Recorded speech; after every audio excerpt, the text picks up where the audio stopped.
Hello, my name is Jen and I am owner of Sensible Wellness and Yoga. I started this channel to be able to share yoga and wellness tips and just things I've learned on my own spiritual and healing journey and all of the different hats that I wear to help be an intuitive healer for other people. So on my channel, I have done both Mercurial Girl and Mercurial Gems, where I am really trying to just share what is my biggest passion, and that is astrology. So I have been an astrologer since 2020. I was studying up before then, but started offering professional readings. So now I have a lot of chart readings under my belt, and I absolutely love astrology as a self-healing tool. It gives you just so much to dive in on your soul's unique journey. That crazy little soul blueprint and all its aspects and planet placements, house placements give so much context for your life. And I really wanted to start a little mini weekly series here where every Wednesday I will do 5 celebrity charts for 5 minutes each, because celebrity charts are extra fun because we kind of get to see, first of all, what funnels people into the spotlight, but also we get little pieces of their life. So it's actually fun to get to see how the astrology kind of matches what we've already perceived. And what is also fun is, as you're learning astrology, diving into the people's charts that you get to watch live life is one of the best validations for believing in astrology, trusting astrology more, and developing a relationship with it. So with that, these are the 5 we are going to cover today, and we will get started. All right, so starting with Justin Bieber, and I'm actually going to do his chart in Placidus astrology versus whole sign, but I think he's a very interesting person to read with both branches of astrology because his chart does change pretty significantly. But Justin Bieber is a Scorpio rising, a Pisces sun, and a Libra moon, so we are dealing with double water signs and then an air moon. And one of the first things that I notice when I look at this ascendant line, so this is ascendant to descendant, this is above the horizon and below the horizon, we have a lot more pulled underneath, which normally celebrities will have a lot up top. So it shows that some of what got him in the spotlight was not necessarily what his end goal was. Other things kind of propelled him forward. And I think a lot of times some of his biggest wounding, which we also can understand up here with Chiron being pretty close to the midheaven here, that he has a lot of wounds with how he has been perceived in the public eye. The fame was not necessarily where he wanted to go, and there's a lot of shame patterns on what is exposed there. Chiron, also, while we're on it, it's up here by the midheaven, which has to do with his career. So there's definitely some pain and wounds to go through there. But we also have Chiron in the 9th house in Placidus astrology, which shows there's a lot of wounds around what he believes. And I know Justin Bieber has been pulled into church cults. I think there's been a lot of change in what he believes, and he's had a lot of other people's belief systems be pushed onto him and kind of ended up being in the wrong places at the wrong time. And a lot of that, I think we're still even learning more about. And him, I think there's been a big delay on him figuring out what he thinks for himself. Then we look at here, so this is something that my eye immediately is drawn to, is that we have Pluto almost right on that ascendant line. So it is a Pluto rising right there, and it lands in his 12th house, or even right on the cusp of his 1st house. So there is a lot of power and control lessons around who he is as a person, having himself be controlled and manipulated by forces outside of himself, or really hyper wanting power and control out of nowhere and then kind of making impulsive decisions because of that. I think ultimately he's had more power pulled from him, but Pluto always is going to show like a big scale of both stories. I see a lot of people with this placement. Taylor Swift is also very close. They have very potent dreams. They use a lot of that kind of spiritual channel to be able to bring stuff to fruition. But it comes at a lot of mental health stuff that you have to work through as well when you have Pluto here, because power and control is affecting your subconscious as well. There is a lot to unpack about, repressing stuff you maybe didn't want to look at. And it also feels like you go into such crazy depths in your own mental and emotional world that staying in touch with reality, you have to really pay attention to. A few other things that I note. So we'll talk about a few of these aspects. So he has a Libra moon. Libra moons are usually very creative. They know how to see with a good eye.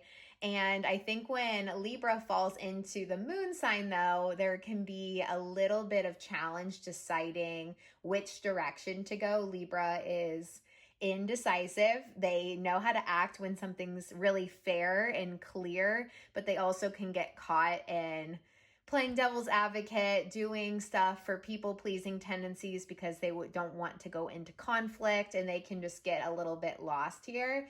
And because we have a direct square to Uranus, Uranus is the planet that helps us have our sense of freedom and individuality, and it's our sense of rebellion even. So his moods and emotions getting repressed can cause him to do major acts of rebellion out of nowhere, which we have obviously witnessed and seen. But he also feels like his individuality has been really stifled, and it's been because he's been told how to feel and how to act. And so there's been this kind of battle. Squares always point to a lot of context and nuance that make it tricky to kind of find good energy between those two planets at first, or to help either of those planets manifest and express in a way that makes sense.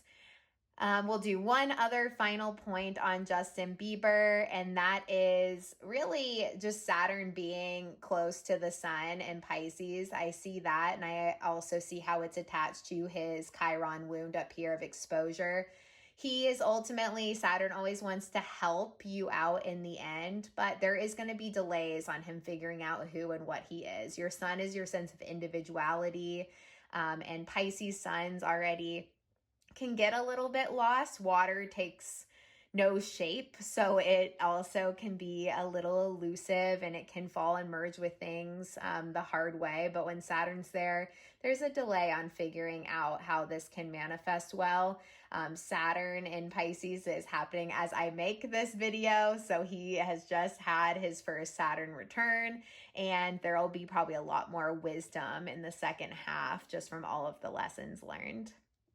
So this one was actually requested on one of my lives, and I thought it was really fun. So let's dive into Jim Carrey. So Jim Carrey is a Capricorn sun. He is a Scorpio rising, and he is a Gemini moon. Strong Capricorn makes sense for the fact that he has done a lot within his career. We have an actual Capricorn stellium, so we have a Capricorn Venus, Mars, and Sun all there. And it lands in the third house, which, I feel like Jim Carrey is very expressive in his communication. It makes a lot of sense to me. The third house has a lot to do with how we do communicate out. And it has a lot to do with just our early education and influence and where that builds us up in this life. So he has very strong roots to going into some form of business stuff, and he's made a big career of himself. And if you look to his 10th house, which is the house of Capricorn, this is where celebrities usually have a lot. He has Pluto up there, and Pluto is all those transformative lessons. It's power and control struggle. So you can tell that he has been pushed into the spotlight, maybe beyond where he wanted to go at times. It has been a lot to transform what going into the spotlight means to him. And ultimately, you don't want, like Pluto, you try to eliminate all power and control from that area, or you over control it. So he's had to go through a lot of transformation on this. And I don't think later in life, like, fame is of any importance to him. Like, he has let a lot of that go, and it makes a lot of sense that he would rebel from that. And he also has Uranus up here, which is right next to the midheaven. So he really wants to be able to not be controlled by any dynamics. He doesn't want to be boxed in by any concepts. He wants to be able to express his sense of individuality without any restraints. We have a Gemini moon, which I feel like just for some of the goofier like comedy that at least was there at some points in his career makes sense. Geminis have lots of thinking, lots of ideas, lots of playful energy, very quick-witted, and love to learn and think. The only issue is with all that Gemini energy funneling into the planet that controls your moods and emotions, you can hop a lot of projects, you can do a lot of things, you can be a little bit scatterbrained, and it can be hard to get to the roots of your actual deeper emotions until life gives you enough context to pause and sift through and process, because Gemini moons get really bored of their own feelings and move on from it really quick. So that's really tied in with some of the career stuff, so you can see where some of the themes of maybe some repression of emotion happens until he later learns to catalyze and move through some of that. One of the other things that initially caught my eye too was we have Neptune right on the ascendant. So anytime I meet someone with Neptune there is a sort of sense that people will project onto you whatever they want to. So you're going to get people's illusions of who you are. There's a shapeshifter quality with Neptune there, where you can play on what the person is needing and feeling and sensing, and you can use that to your advantage. There's sort of like a dreamy quality to Neptune people on the ascendant, or even Pisces risings, where they can use that as an extreme gift.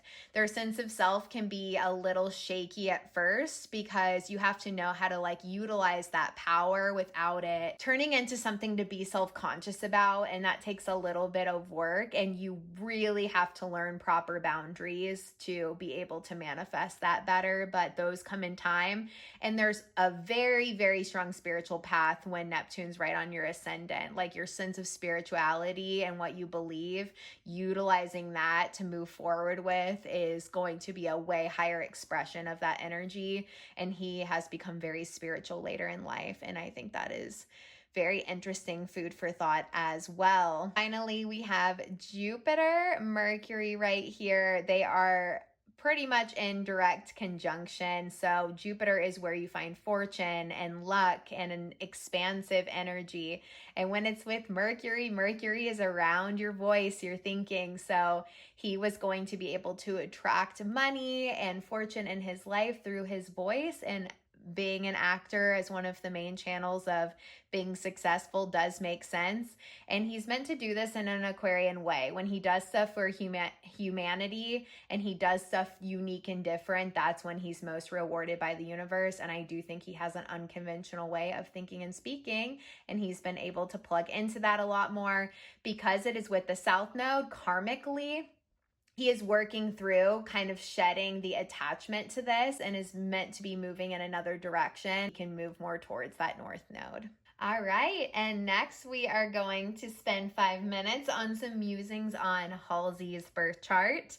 I also thought this one was so fun. I did Halsey's concert at Red Rocks in Denver, and I had never looked up her astrology, and I was having so much fun trying to guess what it was during the show, and I let myself reward my musings halfway through the show, and I thought just the astrology of Halsey was so interesting. So Halsey is a Scorpio rising. I've actually seen so many celebrity charts that are Scorpio rising, because it puts Leo right at the top of the midheaven. We know Leo loves to shine. Little side note, but Halsey's a Scorpio rising, a Libra sun, and a Cancer moon. So I think firstly that darker Scorpio energy is very apparent in Halsey. I think she puts that forward a lot. There is a darker energy behind her music. She likes to share a lot of heavier topics and goes into kind of the undercurrents of what some people haven't been willing to talk about in her music. I also think she gets stuck in her pain pretty hard. Taylor Swift is also a Scorpio rising, so they channel a lot of that hardship of emotions and feelings into their art. And Scorpio does not let things go very easily because it is so heavy, and they merge so fully with their experiences that it really lingers. And it makes a lot of sense that Halsey has not just that Scorpio rising, but a lot of Scorpio energy. So we are dealing with a Scorpio Venus, Jupiter North Node, but with strong Scorpio energy right there. You're not just meeting the Scorpio rising when you see Halsey, you're meeting really positive planets that know how to embody Scorpio. So she uses that mysterious, mystical power of scorpionic energy really beautifully. She knows how to penetrate into the depths of things. Jupiter and Venus on the ascendant really make her energy loud and vibrant, but it holds still that undertone of Scorpio. But anytime I see Venus in the first house, they give sort of goddess energy. It's just an essence that exists within that. I have Jupiter on my ascendant, and so it also makes your personality loud, whether you want to or not. People tend to see you in a good light. Even when things are heavier, it puts like a little veil over you for being perceived good, which sometimes can be tricky, especially when you're going through something a little harder. People don't always necessarily perceive the full depths of that. She has her North Node here, which means her South Node is in her 7th house. It's just you can't see it through the Astro Charts platform.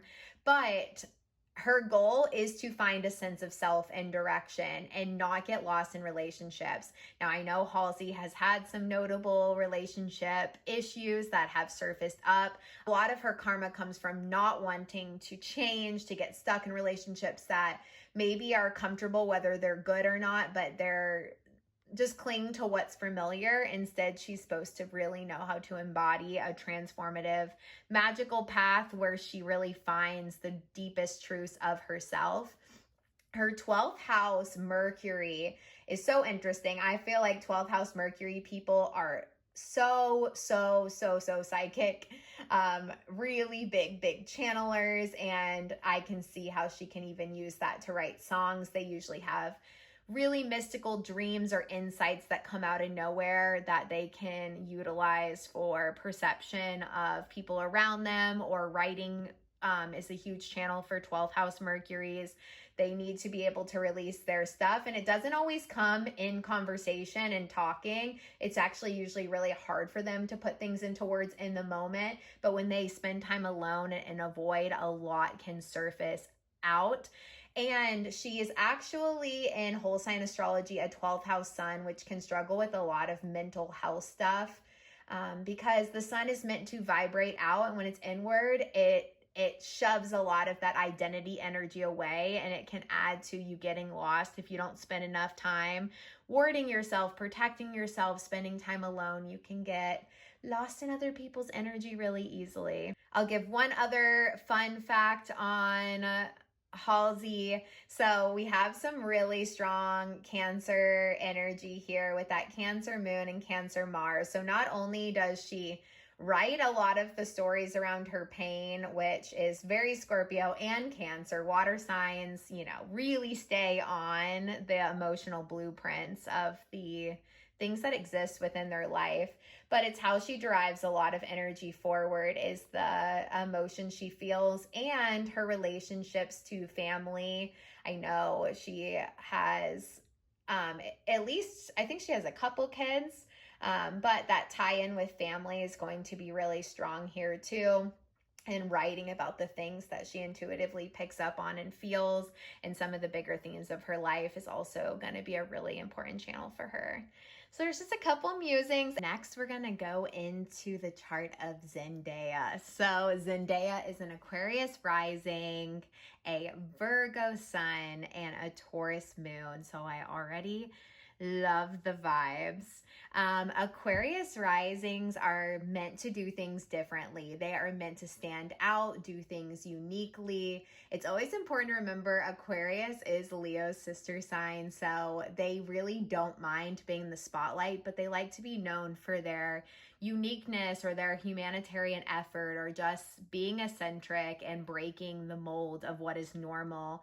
Zendaya has Uranus right here on the ascendant. Uranus is home to Aquarius, so added energy on standing out and doing things unconventional, but being really willing to wear that right on her sleeve.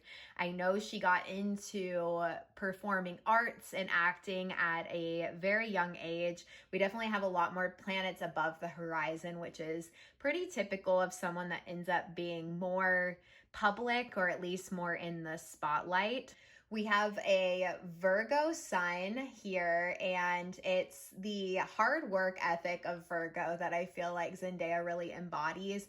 You can tell that she gets into characters, like when I think of Euphoria, does it so well because there's such attention to detail. I think she embodies the roles that she puts on in a really, really good way. But Virgo also points to really hard work ethic and fighting really hard to do a good job and to perfect what you are doing in its highest expression. It doesn't get lost in that in an anxiety way, but really thrives on that. And she has a trine here from the sun, that perfectionist, hardworking Virgo, to Jupiter, which is in Capricorn, which is luck and fortune. It's in the sign of career and business. And then we also have it to the Taurus moon. So this is really easy for her to tap into. And trines usually have really good fortune behind them, especially when they're tied into the luminary planets and Jupiter. Very, very positive manifesting energy. For being able to attract some abundance. I have also seen a lot of people in acting have Cancer Mars. Mars is our drive and our energy forward. And when it's in Cancer, Cancer is so intuitive and knows how to become something just by feeling into it. So Mars and Cancer people are so good at acting the part because they can just feel the feeling and then become exactly who you would be if you felt that. And with Venus being there too, it even amplifies that Cancerian intuitive energy, and that is very tied in with her career house. So we have her midheaven up here, Pluto up here. Pluto goes through a lot of transformation, and there's a lot of power and control struggles that exist within Pluto. So whether she appreciates being in the spotlight or not, I imagine there's probably been a little bit of wounding within that, but it makes sense that it's really tied to some of what her strong gifts are. She just has to learn kind of the balance of boundaries and where she wants to be able to take that and how she wants to use the power that was given to her by her just being really put into the spotlight. A few other things that are notable within the birth chart. So we have North Node over here in Libra, and that would be in the 9th house in whole sign astrology versus the 8th house here in Placidus. So looking at both, we have Chiron really close by and Mercury really close by, all in Libra. Libra has an eye for beauty and the arts, performing arts, or some type of creative endeavor is usually really strong in Libra. So she's meant to utilize some of that. When you have Mercury next to the North Node, usually a lot of your soul's destiny is tied around your thinking, your communication, your voice, and sharing it out. There is Chiron here, which means like what causes Zendaya a lot of pain and hurt is meant to be a part of her soul's destiny, and she's meant to vocalize and share a lot of the components of her story. I can tell there can be a little bit of delay in wanting to stay more private with it, not sharing as much out, but hopefully since the South Node is going to be over here with Saturn, we can transform a lot of that karma. Saturn Aries. So at the time of making this video is about to start their Saturn return. So Zendaya is about to begin what is her first Saturn return. All right, and finally we have Brene Brown. I've been reading one of her books for my book club, and I pulled up her chart and I thought it was very fun. If you have not healed with Brene Brown's books, get on that. So she is an amazing author. She's a motivational speaker. She is known for all her work on shame and vulnerability and just helping people understand on their healing journey how important it really is to embrace some of the shadowy aspects. So we look at her chart. She is a Sagittarius rising. She is a Scorpio sun and a Virgo moon. We have some really good Virgo energy in today's readings. So not only Virgo moon, we have Virgo Uranus, Virgo Pluto, and we have a couple little concentrated stelliums here. So even with the Scorpio, she has Neptune close by in her South Node. And then in her first house, we have a Mercury Sagittarius. So any planet that's in that first house is going to increase the energy of that planet, and you're going to be meeting more than just the rising sign. But Brene Brown Sagittarius rising comes out in that her top thing that she wants to be seen and known for is being honest. And that is so Sagittarius.